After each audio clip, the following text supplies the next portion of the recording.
નમસ્તે મિત્રો, એજ્યુસફર પરિવારમાં ફરી આપનું સ્વાગત છે.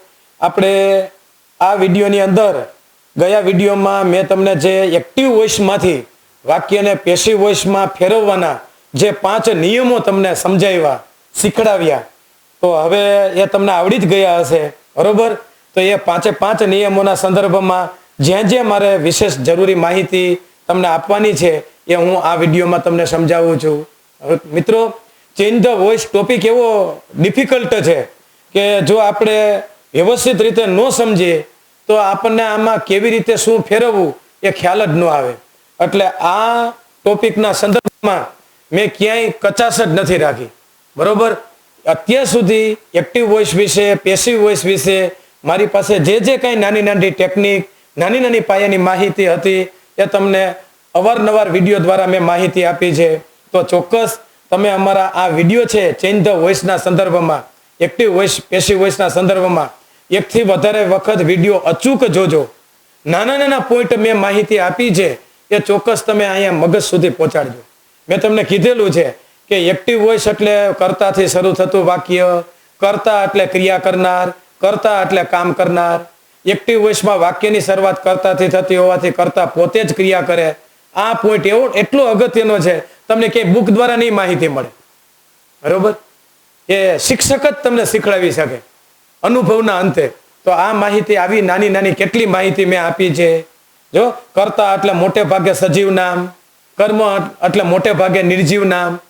તો આ બધા જ તમને આગળ જતા પેરેગ્રાફ રૂપે એક્ટિવમાંથી પેસિવમાં, વાક્ય રૂપે એક્ટિવમાંથી પેસિવમાં તમારે જે ફેરવવાનું આવે તમને એકદમ આસાનીથી આવડી જશે, બરોબર મિત્રો? તો હવે તમને ખ્યાલ આવી ગયો.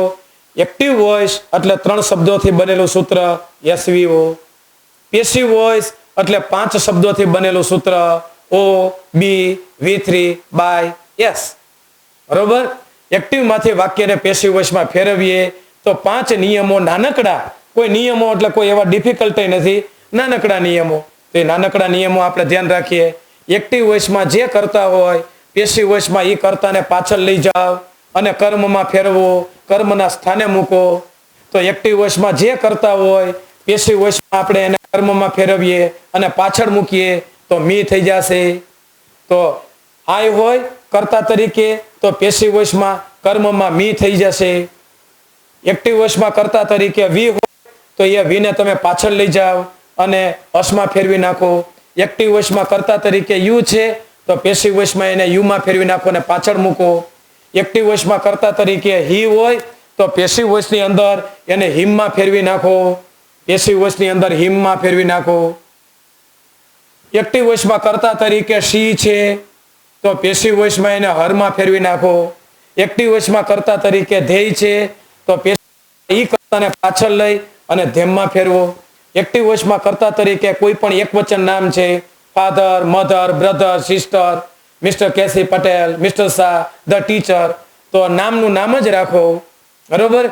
એક્ટિવ વોઇસમાં કર્તા તરીકે બહુવચન નામ છે, પીપલ, બોયઝ, ચિલ્ડ્રન, સ્ટુડન્ટ્સ, તો નામનું નામ જ રહેશે, બરોબર? તો પેલો નિયમ તમે જાણો છો, જે કર્તા આગળ છે પેસિવ વોઇસમાં એ કર્તાને પાછળ લઈ જાઓ, કર્મમાં ફેરવો. આ પેલો નિયમ. બીજો નિયમ, એક્ટિવ વોઇસમાં જે કર્મ પાછળ છે એને આગળ લઈ લ્યો અને કર્તાના સ્થાને મૂકો અને જ્યાં જરૂર લાગે ત્યાં કર્તામાં ફેરવી નાખો, બરોબર? તો એક્ટિવ વોઇસમાં કર્મ તરીકે મી છે તો હવે મીને તમે આગળ લઈ અને કર્તામાં ફેરવશો તો મીને તમે આઈ કરી નાખો, અસનું વી કરી નાખો, યુનું યુ કરી નાખો. પછી કર્મ તરીકે એ અસ છે એ નાનો હોય પણ આગળ આવે અને પેલો શબ્દ મુકાય તો એ કેપિટલ થઈ જાય. જો અહીંયા અસ છે એને તમે કર્તામાં ફેરવો તો વી, તો ડબલ્યુ છે એ કેપિટલ જ થવું જોઈએ. નેચરલી એમ કે ભણવા માંડો, ફક્ત ખાલી ગોખણ પટ્ટી કરીને નહીં, બરોબર? યુ છે કર્મ તરીકે તો એને આગળ લઈ અને યુમાં ફેરવો, કેપિટલ અક્ષર મૂકો. હિમ છે તો એને આગળ લઈ જાઓ, એનું હી કરી નાખો. હર છે એને આગળ લઈ જાઓ, એનું શી કરી નાખો. ધેમ છે એને આગળ લઈ જાઓ, ધ્યેય કરી નાખો, પેલો અક્ષર કેપિટલ. કર્મ તરીકે રવિ આપ્યું છે તો એને આગળ લઈ જાઓ, રવિ શબ્દ. કર્મ તરીકે બહુવચન નામ છે એને આગળ લઈ જાઓ, બોયસ કરો, બરોબર? તો બીજો નિયમ પણ તમે જાણો જ છો. એક્ટિવ વોઇસમાં જે કર્મ પાછળ છે પેસિવ વોઇસમાં એ કર્મને આગળ લઈને કર્તામાં ફેરવું, કર્તાના સ્થાને મૂકો અને આ ફેરફાર. બરોબર. મી છે તો એનું આઈ થઈ જવું જોઈએ, એ આવડી જ જવું જોઈએ. અસ છે તો એનું વી થઈ જવું જોઈએ, પછી એમાં ડબલ્યુ કેપિટલમાં જ આવવું જોઈએ, એમાં ભૂલ ન થવી જોઈએ. બરોબર. હિમ છે તો એને આગળ લઈ જાવ તો હી થઈ જશે. ત્રીજો નિયમ, પેસિવ વોઇસમાં જે કર્તા તમે પાછળ મૂક્યું છે એ કર્તાની આગળ બી વાય બાય પ્રત્યય લગાડો, જેનો અર્થ થાય ના દ્વારા. તો હવે અહીંયા આઈ છે તો બાય મી, મારા દ્વારા. વી છે બાય અસ, અમારા દ્વારા. યુ છે બાય યુ, અમારા દ્વારા. હી છે બાય હિમ, એના દ્વારા. શી છે બાય હર, તેણીના દ્વારા. ધેય છે બાય ધેમ, તેઓના દ્વારા. સચિન છે બાય સચિન, સચિન દ્વારા. ચિલ્ડ્રન છે બાય ચિલ્ડ્રન, બાળકો દ્વારા. બાય પ્રત્યય લગાડાય. તો હવે તો મિત્રો તમને ખ્યાલ આવી ગયો, ખાલી જગ્યા પછી બાય અને કરતા છે તો તે ખાલી જગ્યામાં પેસિવ વોઇસનું જ રૂપ મુકાય. નાની નાની ટેકનિક પેલા સમજો તમે. અત્યારનો યુગ છે એ આખો ટેકનોલોજીનો યુગ, પણ ઇંગ્લિશમાં આવી કોઈ ટેકનિક ન હોવાથી ન હતી એટલે આપણને અઘરું લાગતું હતું. પણ અમે આ એજ્યુસફરના માધ્યમ દ્વારા શક્ય હોય એટલી નાની નાની ટેકનિક વિકસાવીને તમારા સુધી પહોંચાડીએ. બરોબર. એટલે તમને આવડી જશે. હવે એટલે ત્રીજો નિયમ પણ તમે ખ્યાલ આવી ગયો. બાય પ્રત્યય લગાડો કર્તાની આગળ. બરોબર. આઈ છે તો બાય મી, સચિન છે તો બાય સચિન. હવે આવડી જવું જોઈએ.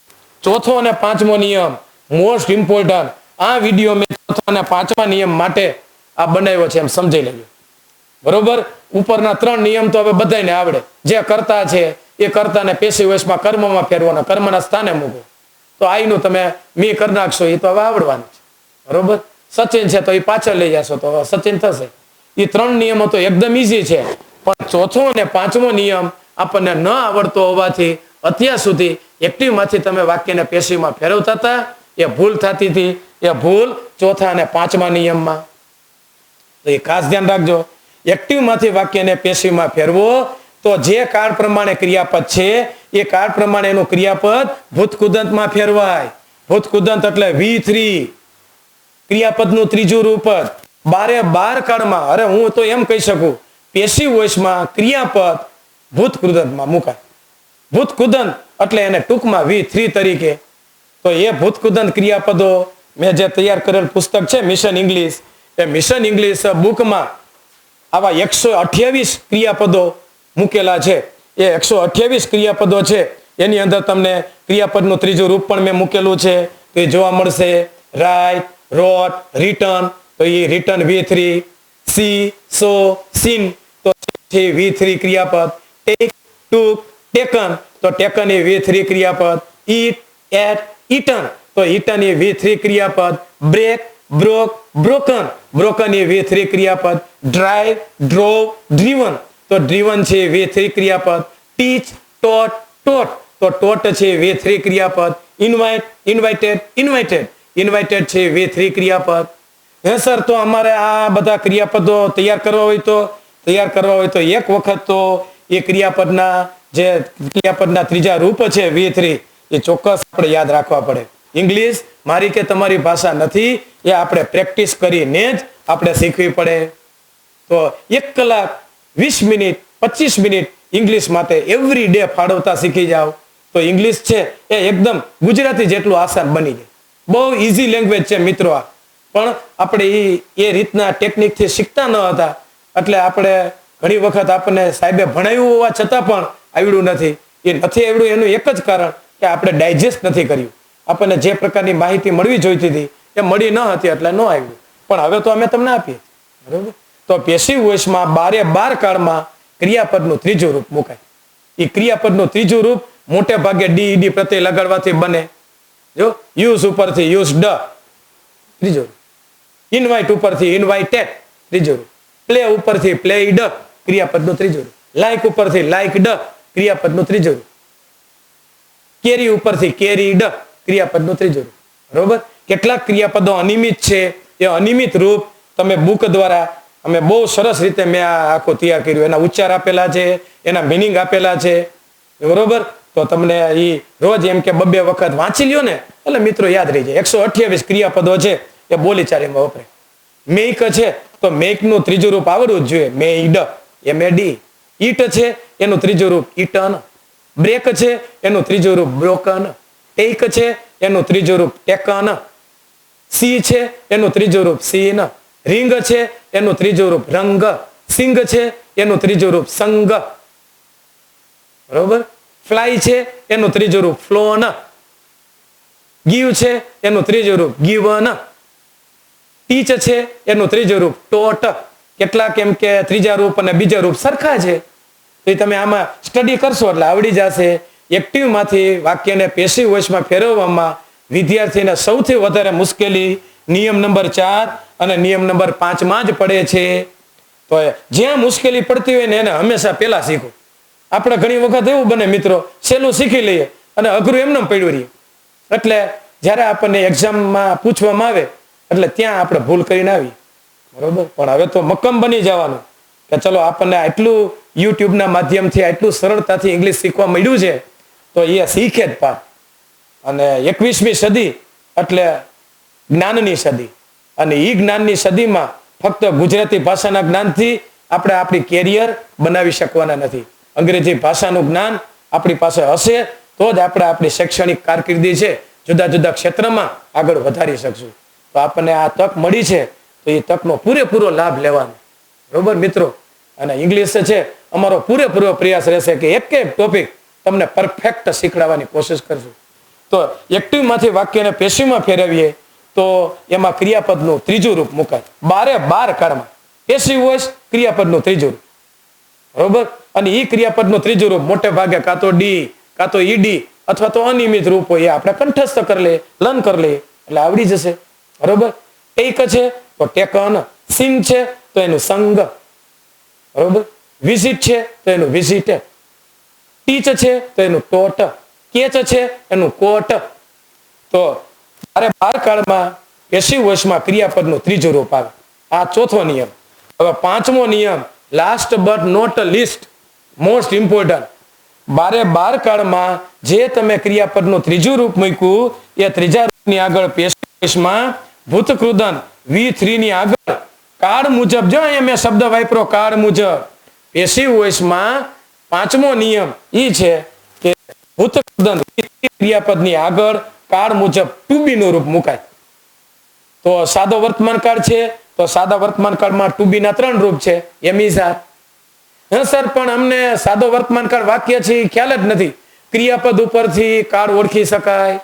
સાદો વર્તમાન કાળ એટલે એસ, સાદો વર્તમાન કાળ એટલે એસ વિનાનું, સાદો ભૂતકાળ એટલે ડી અનિયમિત, સાદો ભવિષ્ય કાળ એટલે શેલ વિલ, ચાલુ કાળ એટલે એની અંદર આઈએનજી, એમ ઇઝ આર.